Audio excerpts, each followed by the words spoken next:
धर्म प्रेमी सज्जनों, श्रद्धामूर्ति देवी,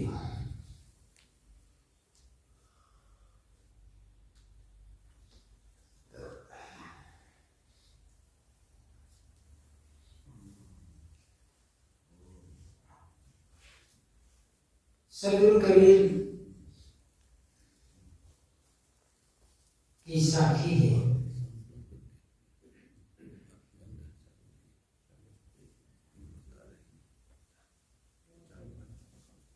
नमन, समन और दीनता, समता, शील विचार, समताशील स्वभाव, कहें कभी तू ही बड़ा जाने बड़ा स्वभाव। हर आदमी में बड़ा बनने की लालसा होती है। लोग मुझे बड़ा माने, लोग मुझे सम्मान दे, आदर दे। समझ में नहीं आता है, आदर दे देंगे लोग, सम्मान दे देंगे, हमारा लाभ क्या हो जाएगा। लेकिन ये आदर पाने की भावना, सम्मान पाने की भावना, अच्छा कहलाने की भावना हर आदमी में, अच्छा मैं अच्छा बनूं, ये प्रयास नहीं है। लोग मुझे अच्छा कहें, भले मैं चोरी करता रहूं लेकिन लोग मुझे ईमानदार माने, ये भावना है। मुझे ईमानदार बनना है, मुझे ईमानदारी से जीवन जीना है, ये प्रयास नहीं होता है। इसी प्रकार मुझे अच्छा बनना है। गुरुदेव जी की कविता है, उस कविता में गुरुदेव जी ने कहा है, अच्छा कहलाने की इच्छा रखना कभी न मन में, किंतु सदा अच्छा रहना मन में, वाणी में, तन में। मनसा कर्मणा वाचा, अच्छा रहें, अच्छा सोचे, अच्छा बोले, अच्छा करें, और इसके पश्चात लोग मुझे अच्छा माने, ये भावना दिल से निकाल दें।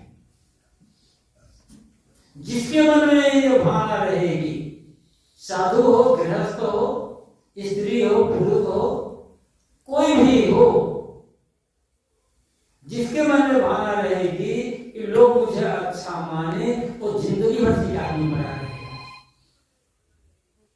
कभी वो संतोष नहीं होगा उसके मन में, संतुष्ट हो ही नहीं सकता, भीतर से शांत हो ही नहीं सकता। क्योंकि तो लोगों से बात जितनी मर्जी, हमें पहले सोचे लोग हमें अच्छा क्यों माने, हम ऐसा क्या कर रहे हैं जिससे लोग हमें अच्छा माने, पहले समझिए। ये हम सुनते नहीं है, तो लोग बड़ा माने, फायदा क्या हो जाएगा। यदि लोग हमें सब लोग बड़ा मानते गए, बड़ा मानते गए, अच्छा होने की चेष्टा हमें नहीं है। ना अच्छा काम करते हैं, अच्छा सोचते हैं, अच्छा व्यवहार करते हैं, ये चेष्टा में नहीं है। किंतु सब लोग हमें अच्छा मानते गए तो एक अहंकार आ जाएगा बस, और अहंकार केवल पतन का कारण बनता है। अच्छा कहलाना नहीं है, अच्छा होना है। एक बात और कह देता हूं, मैं अच्छा बनने के लिए नहीं कह रहा हूं,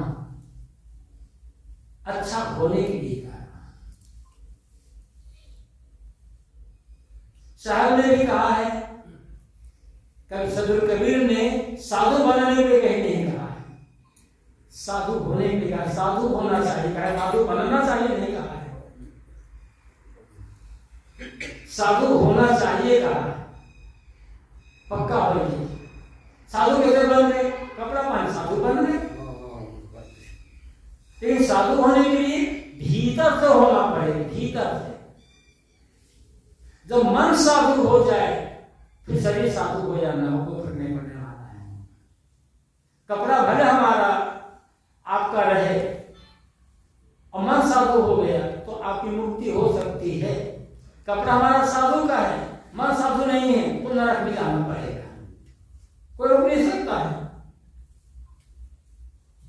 तो साहब ने साधु बनना चाहिए, कपड़ा पहन के नहीं कहा, नहीं साधु होने से पक्का होने के कहा। तो ऐसे ही अच्छा बनना नहीं, बनना बाहर से होता है और होना भीतर से होता है।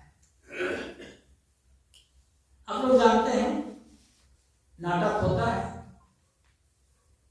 अब नाटक में अनेक प्रकार का हो जाता है। नाटक में कोई राजा बन गया, कोई मंत्री बन गया, कोई सेनापति बन गया और कोई और कुछ बन गया। नाटक क्या हो रहा है, बन गया। और सुबह हुआ तब तो नाटक खेत जा रहा बेचारा को खेत होने के लिए राजा बना था ना, राजा हो गया होता तो क्या करना जाना पड़ता।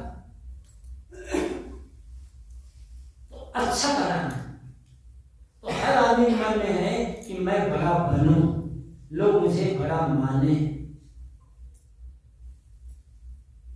ये व्यर्थ का रोग, व्यर्थ का रोग, सम्मान पाने की भूख केवल पतन का कारण।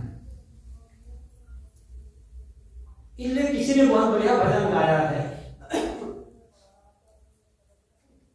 ए मोक्ष मार्गी संभल संभल करके जाना, जो चुक गया फिर उसका नहीं ठिकाना, ए मोक्ष मार्गी संभल संभल कर जाना। और वहां उन्होंने सावधान किया है, कहीं ऊंची गद्दी शोभेगी, वहां जय जय जय जय होगी, तू मान प्रतिष्ठा पाकर नहीं भुलाना, ए मोक्ष मार्गी संभल संभल करके जाना। ये मोक्ष मार्गी के लिए जो भी कल्याण चाह, हर मनुष्य मोक्ष मार्गी, क्योंकि हर मनुष्य के मन में शांति की चाहना है, प्रसन्नता की चाहना है। वो फिर जाके बने कर दो।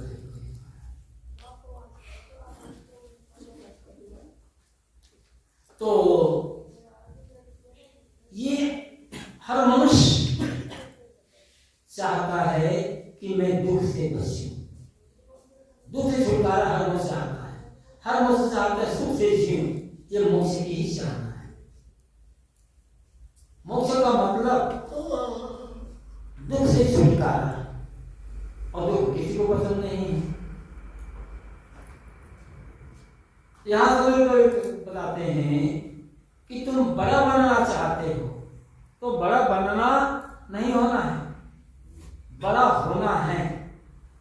उसके लिए क्या कहते हैं साहब, नमन समन और दीनता, समताशील स्वभाव, नमन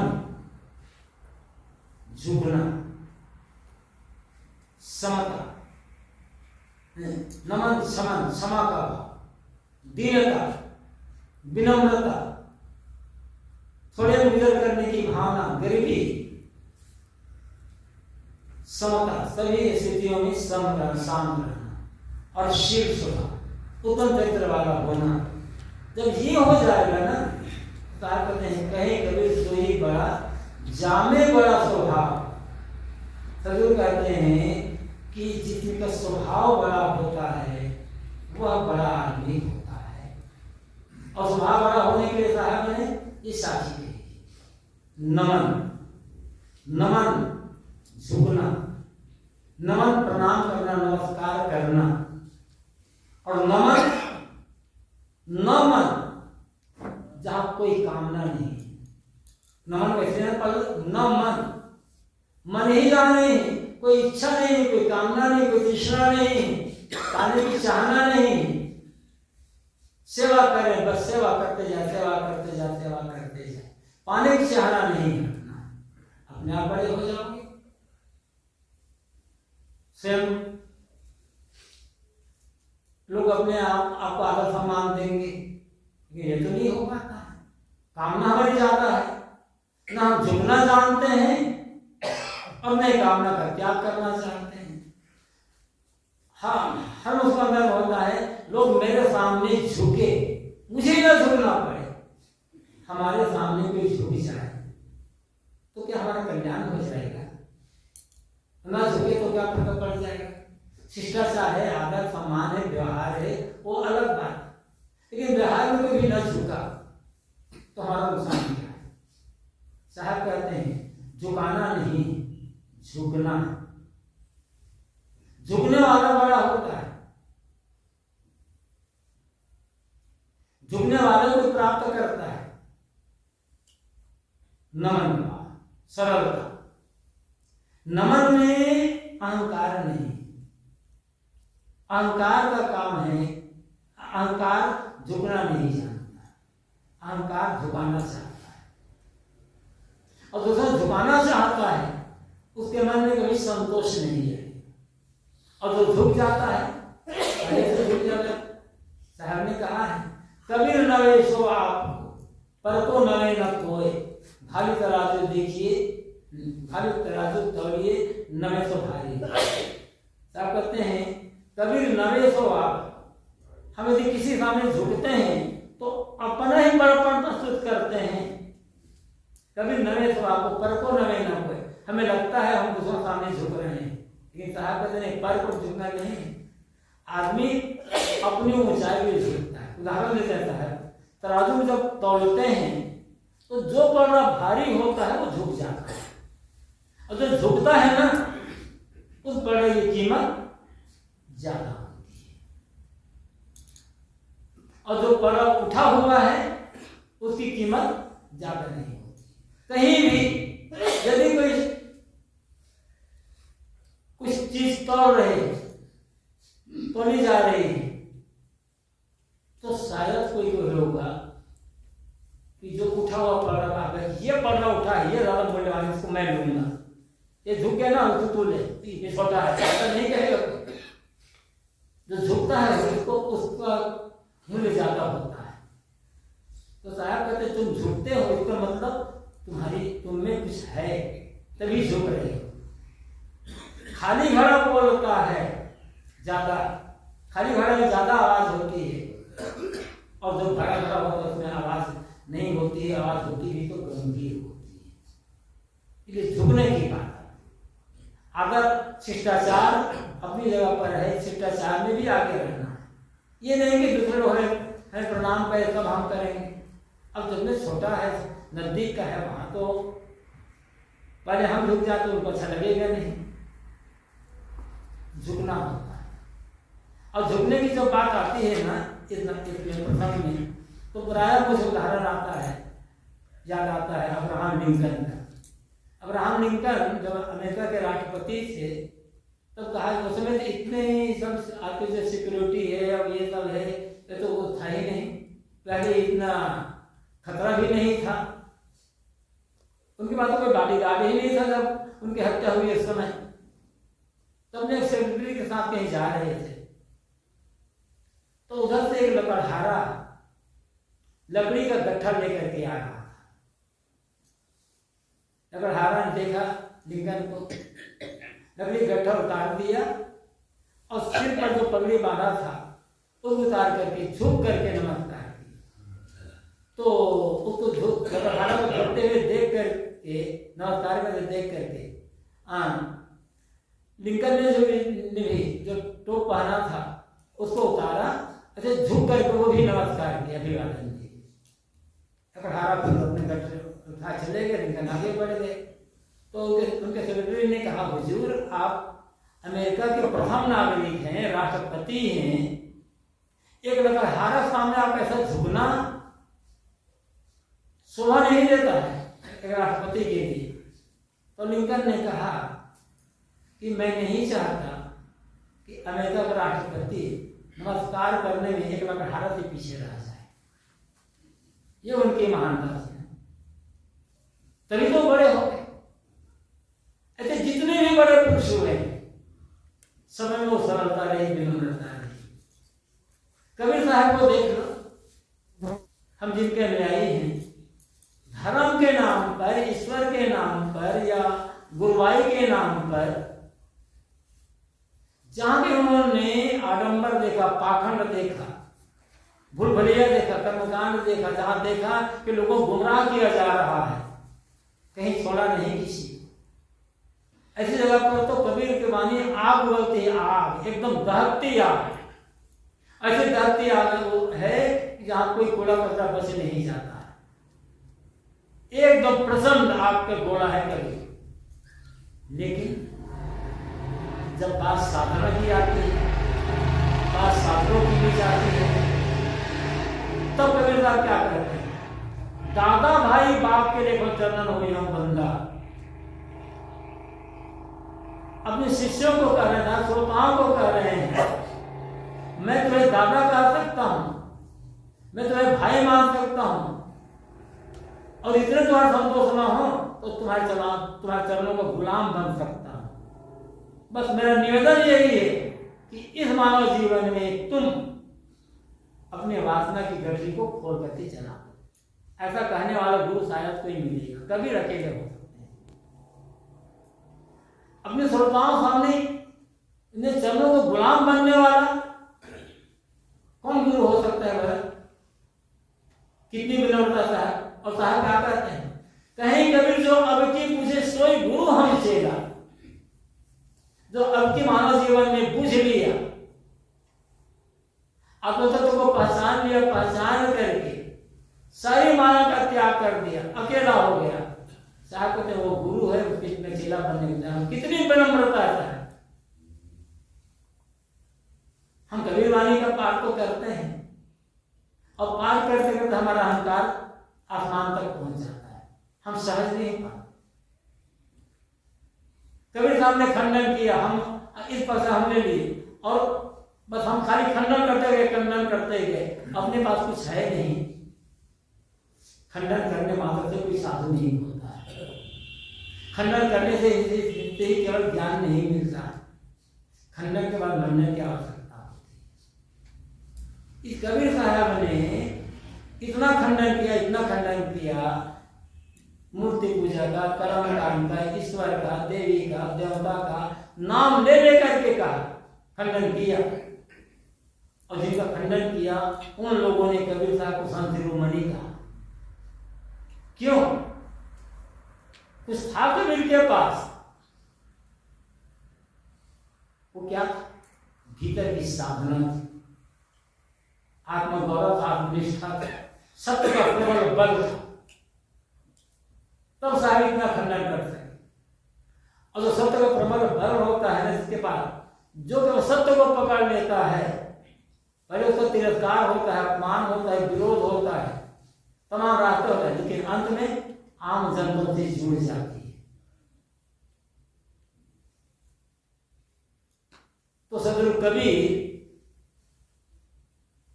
एक और तो इतने प्रसन्न आग की गोला समान दिखाई पड़ते हैं। जब साधु ऊंचाई पर आते हैं तो साहब क्या कहते हैं, कबीर जात पुकारी अचल चंदन की डार। चंदन की डार क्या है?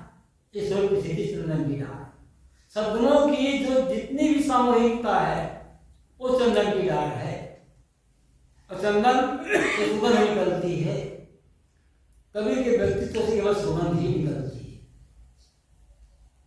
हमारे पास वो सूंघने की शक्ति होनी चाहिए। तब मैं कह रहा था कि जिन्हें संत शिरोमणि कहा, और हम लोग जिन्हें संत सम्राट कहते हैं, वो सदगुरु कबीर कहते हैं कि तुम इतना ही कर लो, आज मानव जीवन में अपने वासनाओं की गठरी को, कर्मों गठरी को खोल दो पूरा पूरा, कोई बात तुम्हारा बाकी न रहे, इसमें तुम्हारी चरणों का गुलाम बन सकता हूं। कबीर को क्या मिलेगा? हमारी मुक्ति से। हमारी मुक्ति हो जाए तो कबीर साहब को क्या मिल जाएगा? कितनी करुणा उनके मन में, कितनी उदारता है, और कितनी सरलता, कितनी विनम्रता है। विनम्रता के स्वरूप है कबीर। ऐसा है, एक वो प्रसन्न आग के स्वरूप है, दहकती आग है, और दूसरी ओर विनम्रता के सागर है। कबीर वाणी में एक तरफ बिल्कुल प्रसन्न आग जल रही है, तो दूसरी तरफ बर्फ से भी शीतलता, अधिक शीतलता है। पूरी शीतल गंगा जल प्रवाहित है कबीर वाणी में। तो जहां साहब कहते हैं नमस्कार करना, अभिवादन करना, सरल बन जाना। और ऐसा कौन करेगा? नमन, मैंने कहा था, नमन जिसके मन में कोई कामना नहीं होती। अरे कैसे होगा? जब हमारा मन सुंदर होगा। मन तो हर आदमी के पास है, हर आदमी के पास, मेरे पास, हर आदमी के पास मन है। अब किसका मन कैसा है, कितने लोगों को कैसा बनाया, ये बात अलग है। मन तो है, वो मन कुमन भी हो सकता है, वो मन सुमन भी हो सकता है। मन में आगे सु लग गया, सुमन हो गया। सुमन का मतलब होता है सुंदर मन। और सुंदर मन का अर्थ क्या होता है? ज्ञान, विवेक, विचार में रमा हुआ जो मन है, सकारात्मक चिंतन में जो प्रेम, दया, क्षमा की बात सुनने वाला मन है, वो मन सुमन हो जाता है। और सुमन का अर्थ फूल भी होता है, फूल से सुगंध निकलती है। जिसका मन सुंदर है, उसका आचरण सुंदर होगा, उसके आचरण से अपने आप सुगंध निकलेगी। जब मन सुमन बन जाता है, तब मन में जब सुंदर हो जाता है, मन सुमन बन जाता है, तब मन नमन हो जाता है, कामनाओं का त्याग हो जाता है। और कामनाओं का जब त्याग हो जाता है, तब मन अमन हो जाता है। फिर तब जीवन में शांति आती है। हमें करना यही है, मन को सुमन बनाना है, सुमन से नमन में आना, नमन से अंत में अमन में आना। और अमन के पश्चात सब शांति हो गई, सारा दुख खत्म हो गया। यही तो काम करना है। तो सदगुरु कबीर कहते हैं, नमन, सरलता, विनम्रता, कामना रहित मन,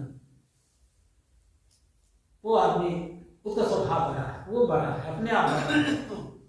शमन, क्षमा करने वाला।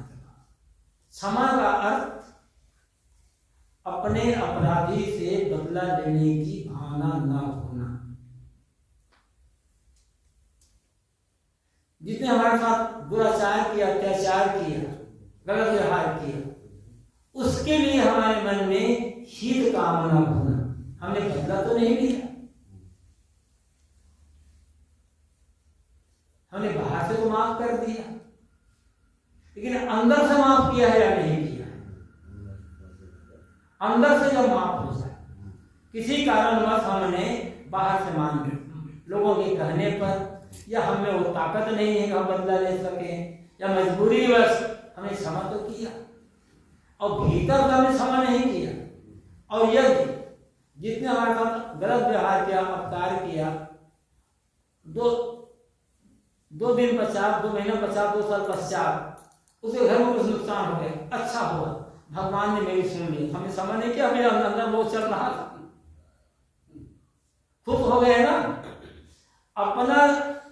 अपना जो विरोधी है, उस विरोधी के दुख को देख करके यदि हमारे मन में खुशी होती है, तो अंदर में भयंकर विरोध चल रहा था, भयंकर हमने क्रोध पाल रखा था, दैर पाल रखा था, तभी हमारा मन खुश हो रहा है। और क्षमा का भाव क्या हो जाता है? यदि हमारा कोई विरोधी है, उसके अंदर कष्ट आता है, तो हमारा मन दुखी हो जाता है, द्रवित हो जाता है, तब क्षमा हो। और हमारे विरोधी का कोई लाभ हो गया, विरोधी की उन्नति हो गई, हमारा मन खुश हो गया, अच्छा हो गया, ऐसी मेरी सब होनी चाहिए, तो क्षमा का भाव होता है। क्योंकि वहां बैर भाव मिट चुका है। क्षमा का मतलब यह रहता है अंदर से बैर भाव का मिटना। बाहर से तो हमने क्षमा कर दिया, जहां हम तुम्हें क्षमा मान करते हैं, लेकिन अंदर से क्षमा ये कठिन होता है। अपने विरोधी के प्रति भी बदले की भावना रखना, ये होता है। उदाहरण क्या करता है कि स्वामी दयानंद सरस्वती हिंदुओं में जो छुआछूत है, जात पात है, अवतारवाद है, मूर्ति पूजा है, इस सब का खुलवा करना है। तो उनके प्रचार से काफी लोग, कुछ लोग बहुत विरुद्ध, एकदम विरोधी मन में शुद्ध हो गए थे। कहा जाता है स्वामी दयानंद सरस्वती उधर उत्तर भारत में एक जगह थे, बरसात का महीना था, बरसात में तो आम आ जाते हैं। तो भक्त ने उन पर से आम देते। तो एक जहाँ स्वामी जी वहां रुके थे, वहां थोड़ी देर पर एक और दूसरे महात्मा रहते थे। वो स्वामी जी को खूब गाली देते थे, भक्ति भक्ति गालियों के लिए खूब बुराई करते थे। तो जो भगत जब आम ले गए, टोकरा आम, तो स्वामी जी सरस्वती उसमें से छाट छाट करके 10-12 आम निकाले, पका हुआ आम और बढ़िया बढ़िया, और कहा ये आम ले जाओ। वो जो सामने कुटिया में एक महात्मा रहते ना, उनको देकर आना। कहा स्वामी जी वो तो आपके विरोधी, आपकी खूब बुराई करते हैं, आपकी निंदा करते रहते हैं, आप उनको आम भिजवा रहे हैं। अरे तुम जाओ तो मेरा देकर आना। तो कहे कि पूछोगे क्या, बताओ। हाँ ऐसा कह देना, कुछ बताया उनको। वो ले गए कि महाराज जी इस स्वामी जी ने आपके लिए आम भिजवाए हैं। मेरे लिए आम भिजवाए हैं? अरे मैं तुमको रोज गाली देता हूँ, उनकी बुराई करते, मेरे लिए आम कैसे भेजा? नहीं, आपके लिए आम भिजवाए हैं। अच्छा तो क्या कहा है? तो स्वामी जी ने कहा है वो महात्मा है ना, मुझे गाली देते हैं, मुझे बुराई करते हैं, उनकी थोड़ी शक्ति नष्ट हो जाती है। आम खाएंगे ना शक्ति और आगे तो और गाली देंगे।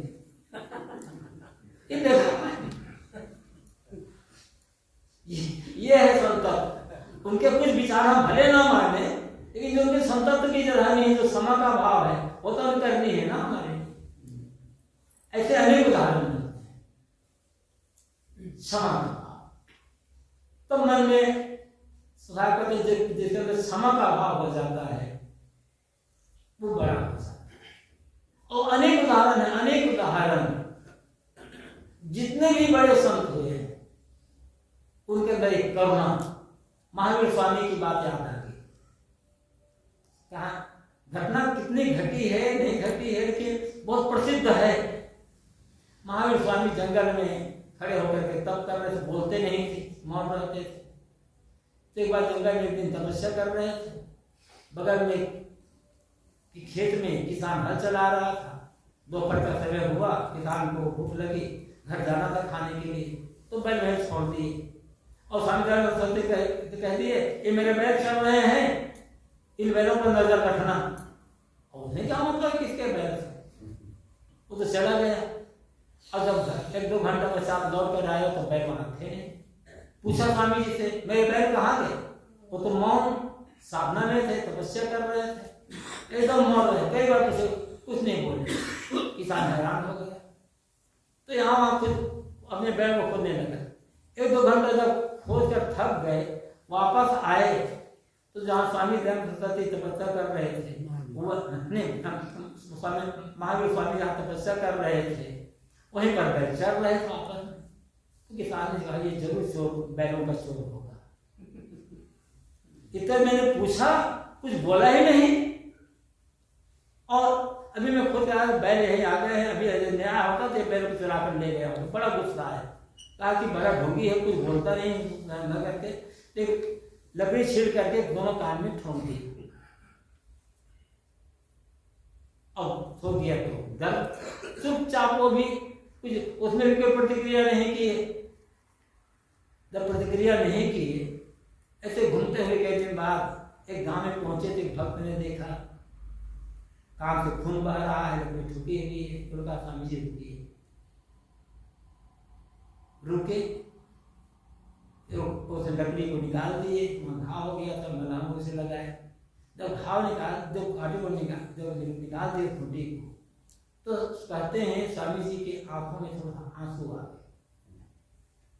तो भक्त ने कहा स्वामी जी जब ये खूंटियां ठुकी हुई थी तब तो बड़ा दर्द हो रहा था, अब तो लकड़ियां निकल गई, अब तो दर्द कम हो गया। जब लकड़ी ठुकी हुई थी दर्द मारे अब परेशान थे, तब तो आंसू नहीं आए थे। अब लकड़ियां निकल गई तब आंसू आ रहे हैं, क्या बहुत दर्द हो रहा है? तो स्वामी जी ने कहा नहीं, अपने दर्द के लिए मुझे आंसू नहीं आया। तो क्या हुआ? तो स्वामी जी ने कहा कभी मैंने किसी के साथ दुर्व्यवहार किया रहा होगा, किसी को तकलीफ दिया रहा होगा, उस कर्म के फल में आज मुझे ये तकलीफ सहनी पड़ी। मैं ये सोच रहा हूं मैं तो इस तकलीफ को झेल लिया, लेकिन जिस किसान ने मेरे कान में लकड़ी ठोकी है उसको जब प्रणाम हो गए, बेचारों कितना दर्द होगा, उसके दर्द को कल्पना करके आंसू आ रहे हैं। ये क्षमा का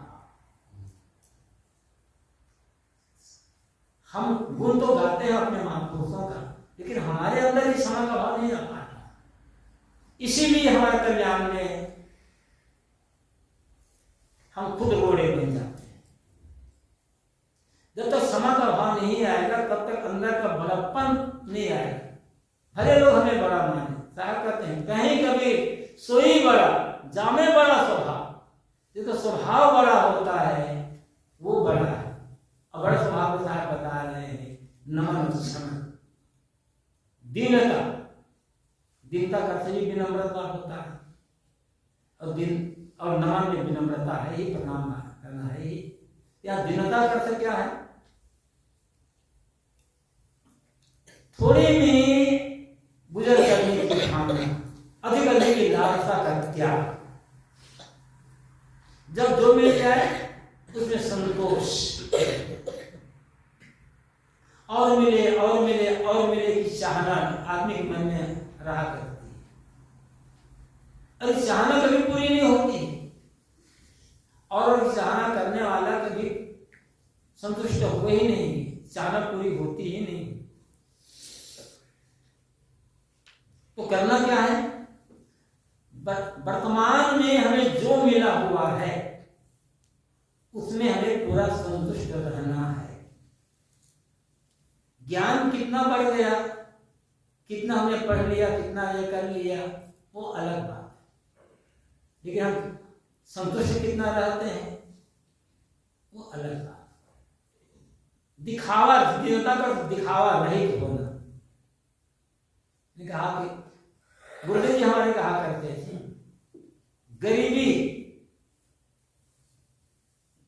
गरीबी का अर्थ क्या है? गरीबी का अर्थ जो है फटे कपड़ा पहन लेना, या एक टाइम भोजन कर लेना, या केवल सूखी रोटी खा लेना, ये नहीं। शैक्षिक गरीबी का अर्थ क्या है? चीज होते हुए भी अपने भोग लालसा का त्याग, ये शैक्षिक गरीबी है।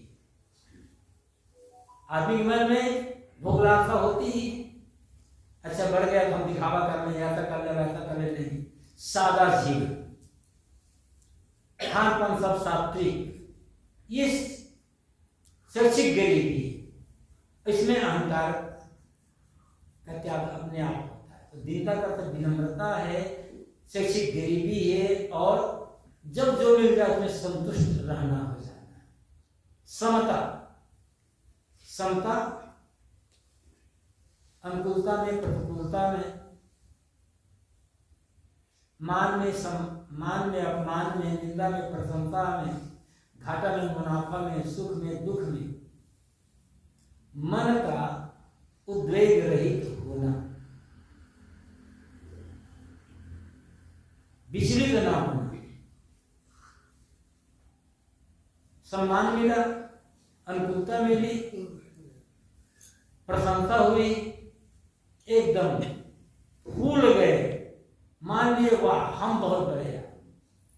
अपमान हुआ, घाटा हो गया, निंदा हुई, प्रतिकूलता आ गई, रोने लगे, फिर कोई मतलब ही नहीं होता। सारा ज्ञान हवा बन करके उड़ जाता है। समता का मतलब हर परिस्थिति में द्वंद्व रहित होना, हर परिस्थिति में रहना। वो कहा जाता है एक व्यक्ति भटक रहा था भगवान दर्शन करने के लिए। कोई मुझे भगवान दर्शन करा। भगवान दर्शन की लालसा बहुत है लोगों में, क्योंकि लोगों ने सब बता दिया। भटक रहा था, कई महात्माओं पर जाता था। महात्मा हम लोग कहते हैं हमें भी भगवान दर्शन नहीं हुई, तुम्हें कहाँ दर्शन करवा दें। भटकता रहा। भटकते एक महात्मा के पास पहुंचा कि मैंने सुना है कि आप बहुत पहुंचे हुए ज्ञानी हैं और आप भगवान के दर्शन करा सकते हैं, इसलिए आया हूँ। महात्मा ठीक, मैं भगवान दर्शन नहीं करा दूंगा। लेकिन भगवान के दर्शन इन आंखों से नहीं होता है। जिन आंखों से तुम दुनिया को देख रहे हो, इन आंखों से भगवान के दर्शन नहीं होते। भगवान के दर्शन देख के लिए एक तीसरी आंख खोलनी पड़ेगी। जब तीसरी आंख खुलेगी तब भगवान के दर्शन होगा। तो तीसरी आंख कैसे खुलेगी? कहा इन दोनों आंख, जिन आंखों से तुम दुनिया को देखते हो, उन आंखों पर पट्टी बांधनी पड़ेगी। उसने एक कपड़ा उठाया, ऐसे पट्टी बांध लीजिए। मैंने पट्टी बांधने का ये गलत, ऐसे पट्टी बांध में नहीं कर रहा। इन आंखों को बंद करने की मैंने कहा। और तीसरी आंख, वो भीतर की आंख, और जिन आंखों से मैं पट्टी बांधने कर रहा हूं वो आंख भी भीतर की आंख, बाहर की आंख नहीं है। वो क्या है? हम दिनों कैसे देखते हैं? या तो राग की आंख से देखते हैं, राग की दृष्टि से देखते हैं, या हम द्वेष की दृष्टि से देखते हैं। थोड़ी संकुलता मिल गई, राग हो गया मन में राग हो गया, मोह हो गया, आसक्ति हो गई, अच्छा लगने लग गया, खुश होने लग गया। ये राग की एक आंख है, राग की। दूसरी आंख हमारी द्वेष की, थोड़ी प्रतिकूलता मिली, बैर आ गया, क्रोध आ गया, ईर्ष्या आ गई, विरोध की भावना आ गई, बदला लेने की भावना आ गई। ये द्वेष की आंख से देखते हैं। राग और द्वेष, ये दो आंखों में दुनिया देखते हैं। जहां जहां अनुकूलता मिलती जाती है वहां वहां राग होता है, जहां प्रतिकूलता हुए वहां वहां द्वेष हो जाता है। जब ये राग द्वेष दोनों की आंख बंद हो जाते हैं तब तीसरा नहीं खुलेगा, समता का नेत्र खुलेगा। और जब तक राग द्वेष समाप्त नहीं होता तब समता का नेत्र नहीं खुल सकता है। और समता का नेत्र कब खुलेगा? राग द्वेष का आंख बंद हो जाए तो फिर समता का नेत्र ज्ञान का नेत्र हो जाएगा और समता का नेत्र खुल जाएगा। समता, हर बात में समता, समता। राग उछलना नहीं, प्रसन्नता उछलना नहीं, निंदा पचकना नहीं। निंदा किसी आदमी को प्रिय नहीं होती है, प्रशंसा हर आदमी को प्रिय। निंदा सुन करके हमें दुख होता है, अपमान पाकर के हमें दुख होता है, और सम्मान मिल जाता है तब हम बड़े प्रसन्न हो जाते हैं। और निंदा से हम बच नहीं सकते, अपमान से हम बच नहीं सकते। सब लोग सम्मान कैसे करेंगे? तो निंदा करेंगे। तो करना क्या है? निंदा में दुखी नहीं होना चाहते। कोई निंदा कर रहा है, दुखी नहीं होना चाहते, तो रास्ता क्या है? और क्या सचमुच में निंदा दुख देती है? निंदा दुख नहीं देती, प्रशंसा दुख और निंदा दुख नहीं देती, अपमान दुख नहीं देता। फिर दुख क्यों हो जाता है? प्रशंसा पाने में जो आनंद हो रहा था ना, वो आनंद दुख दे रहा है निंदा में। निंदा में दुखी नहीं होना चाहते तो प्रशंसा में खुश होना बंद करना पड़ेगा। और जब तक प्रशंसा में खुश होते रहोगे, निंदा परेशान करती रहेगी। ये नियम है। अपमान पाकर जितना उछलते रहो, खुश होते रहोगे, अपमान उतना पीड़ित करता रहेगा। बचोगे नहीं, कोई नहीं, न मैं ना आप, न कोई नहीं बचेगा। अपमान दुख से बचना चाहते हैं, अपमान दुख न दे इस ऐसा चाहते हैं तो सम्मान पाने पर उछलना बंद करें, प्रशंसा खुद होना बंद कर दें, समता में जियो ना, मामला खत्म। और यही हम नहीं कर पाते। जानते बहुत कुछ हैं, कहते भी बहुत बढ़िया बोल भी लेंगे, लेकिन जी नहीं पा रहे हैं। कमी यहाँ आ जाती है, और इसीलिए अंदर का जो बड़ापन है वो बाहर प्रकट नहीं हो पाता। साहब कहते समता, सब में समता, सब में समता। और मनुष्य में समता रखना ही रखना है। एक तो सब ही सम रखे मानुष खाने के बीच, अहंकार आने नहीं, मैं उत्तम यह नीच। एक तो सब ही सम रखे मानुष खाने के बीच, सदगुरु श्री रामदास साहब ग्रंथि में कहते हैं। एक तो सब ही सम रखे मानुष खाने के बीच। ये मनुष्य की, यहाँ तो साहब मनुष्यता की बात करते हैं। मनुष्य खाने में जितने भी हैं सब में एकता और समता का भाव। अहंकार आने नहीं, अपने मन में कभी अहंकार मत आने दो कि मैं उत्तम हूं, ये नीच है।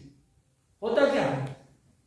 दुर्भाग्य आप हमें सम्मान देते हो कि भाई हम गृहस्थ हैं, ये साधु हैं, हमने जो त्याग नहीं किया, जिसका त्याग हम नहीं कर पाए, उसके इन्होंने त्याग कर दिया है, ये हमसे बड़े हैं, ऐसा मान करके आप हमें सम्मान देते हो। ये आपकी भावना है, आपकी प्रसन्नता है, आपकी महानता है। लेकिन मैं मान लूं कि मैं साधु हूं, इसलिए मैं बड़ा हूं, ये ग्रह तो छोटा है, तो मेरा मान मुझे नरक में डुबाएगा। कि आप लोगों ने मुझे साधु होने के लिए तो नहीं कहा।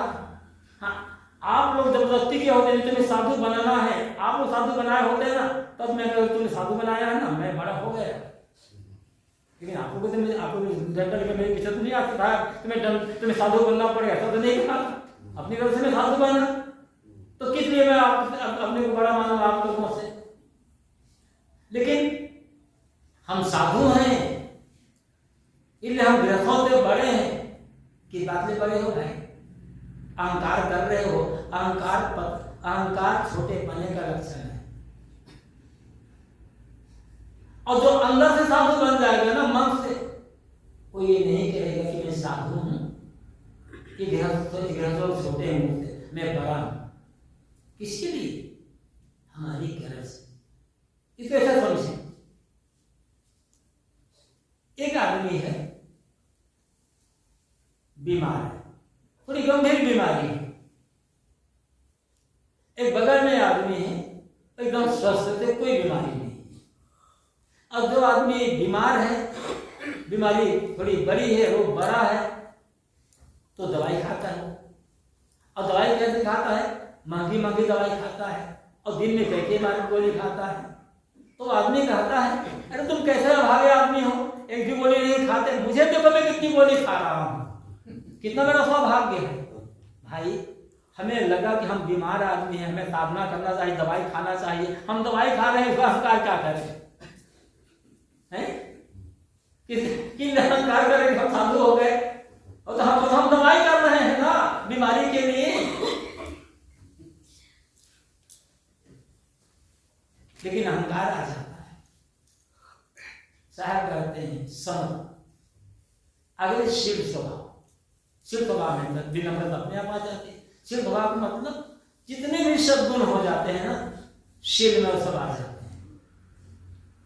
शील का चरित्रवान होना भी है। शीलवान सबसे बड़ा सब रत्नों की खान, 3 लोगों की संपदा रही शील में। शील में पूरे सद्गुणों का समुच्चय हो जाता है, कुछ बाकी नहीं रहता। तो ये जब आ जाएंगे जीवन में, नमन हुआ, झुकना, कामना रहित हो जाना, दूसरों को आदर सम्मान देना, अपने विरोधी से भी बदला लेने की भावना न रखना, अंदर से क्षमा का भाव, मैं क्षमा कर रहा हूं, ये भाव मन में नहीं आना। अभी ये कहा, अच्छा उन्होंने मेरा विरोध किया, मैंने क्षमा कर दिया, ये भाव ही मन में है, तो क्षमा नहीं। मैंने क्षमा किया, ये भाव ही नहीं होना है। किसके लिए? तब से क्षमा। और दीनता में विनम्रता भी है, यथार्थ में संतोष है, कम से कम में गुजर करना की भावना है, सब जगह सुख दुख में समभाव रहना, और अंतिम में अपने चरित्र उज्जवल अपने आत्मनिष्ठ हो जाना। तो आप कहते इतना जब हो जाएगा, तो कहें कबीर सोई बड़ा जाने बड़ा स्वभाव। स्वभाव बड़ा बनाना है, बड़ा बनाने की इच्छा नहीं रखना है, हमें लोग बड़ा माने भाव नहीं रखना है। हम बड़े हो गए, मन में बड़प्पन आ गए, कोई जाने ना न जाने। हीरा का भूख कब कहे लाटे का मेरा मोह, हीरा कभी बताता है क्या? देखो मेरी कीमत लाख का है, आदमी अनुमान करता है ना। तो ऐसे भैया हीरा बनने की आवश्यकता है, बताने की आवश्यकता नहीं। हीरा बन जाए, लोग अपने आप कीमत आंकेंगे, और न भी आके तो हमारा कोई घाटा नहीं है। हम हीरा बन गए, हमारे भीतर का बड़प्पन उभर गया, हमारा कल्याण हो गया। इसी के लिए हमें काम करना है। सदगुरु कबीर की एक एक साखियाँ हमारे लिए, एक साखी पर मनन करने, चिंतन करने, उतने हमारा बेड़ा पार हो सकता है। पढ़ना है, मनन करना है, चिंतन करना है, और जीवन में उतारना है। अपने मार्ग को यही विराम देना।